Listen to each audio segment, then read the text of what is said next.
राधे कृष्ण। आइए जानते हैं पितृपक्ष के दौरान पितृ तर्पण कैसे करें। गायत्री मंत्र से शिखा बांध करके दाहिने हाथ के अनामिका में 2 कुस्की पवित्र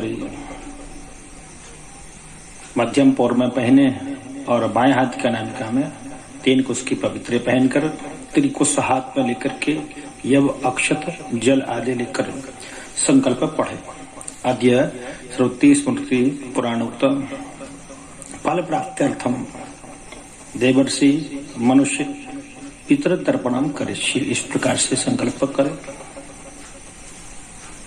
फिर ताम्र पात्र में जल भर के उसमें चावल डाल करके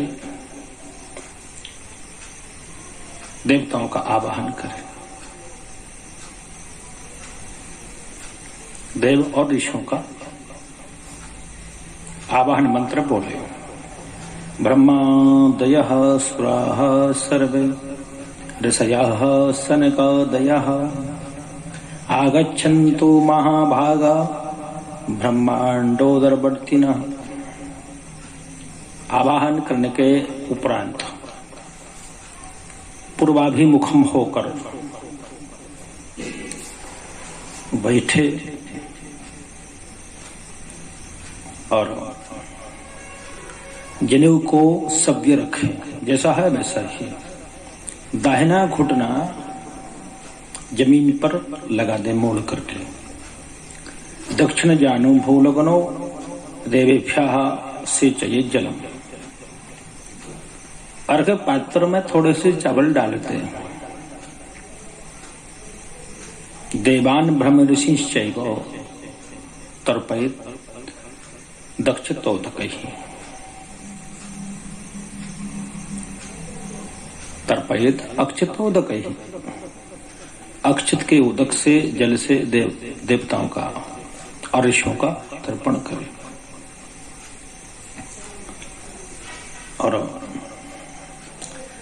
कुशाओं को पूरब की तरफ, क्योंकि कुशाग्रेशो सुरांश तर्पयेत्, कुशा के अग्र भाग से देवताओं का तर्पण करें।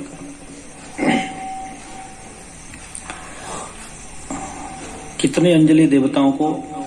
एकैक मंजलिम देवान तर्पयेत्। एकैक मंजलिम देवान। देव तीर्थ से उंगलियों के अग्रभाग पर उषा को पकड़ करके तर्पण करे। जलांजलि को सोना, चांदी, तांबा अथवा कांस्य पात्र में डाले। गाय का सींग जितना ऊंचा होता है उतनी ऊंची अंजलि उठा करके और तर्पण करे। गो श्रृंग मुद्रत्य। ये तो हुआ देवताओं का तर्पण। पूरब को ही मुख करके ऋषियों का तर्पण, मरीचि आदि ऋषियों को तर्पण करे। दिव्य मनुष्य का तर्पण करना है तो उत्तर को मुख करके, क्योंकि देव और ऋषि के बाद में दिव्य मनुष्य का तर्पण उत्तर को मुख करके जनेऊ को कंठी कर ले, गमछे को कंधे पर डाल ले और सीधे बैठे। मतलब कि मनुष्य तर्पणम कुर्वन्न किंचिन जानो स्वातयेत। सुखासन से बैठे, घुटने को भूमि पर नहीं लगाना। अर्घ्य पात्र में थोड़े से जौ डाल ले और इस प्रकार से दिव्य मनुष्यों का तर्पण कर। अंजलि कितने दे? 2 तू सनकादया अर्हन्ति। सनकस्तर्पयताम इत्यादि कही करके 7 बार। देवताओं के लिए 29 बार और ऋषियों के लिए 10 बार। और यहाँ दिव्य मनुष्य तर्पण करने में 7 बार तर्पयामि कहें। 2 अंजलि दिव्य मनुष्यों को प्रदान करने हैं। पितृ तर्पण में दक्षिण की ओर मुख करे, दक्षिणाग्र मुख होकर के बैठे। अब सब हो जाए, अर्थात कंधे दाहिने कंधे पर जनेऊ को रख ले और बाएं हाथ के नीचे जनेऊ को ले जाए।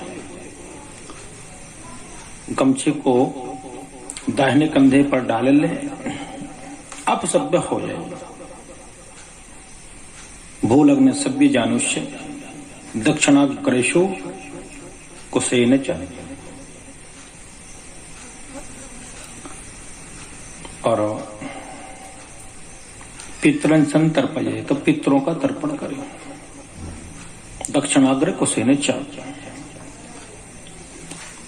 इसी प्रकार से ये पितृपक्ष के दौरान हामी तर्पण करना चाहिए। तर्पण नितांत आवश्यक है।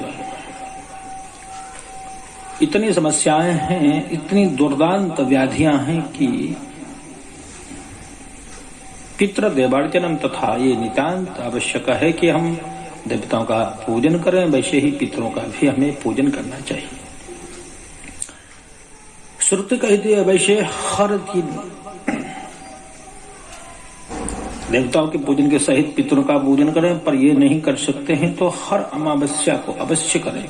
वो भी नहीं कर पाते तो ये पितर पक्ष के दौरान पितर तर्पण विधिवत विधि सहित हमें करना चाहिए।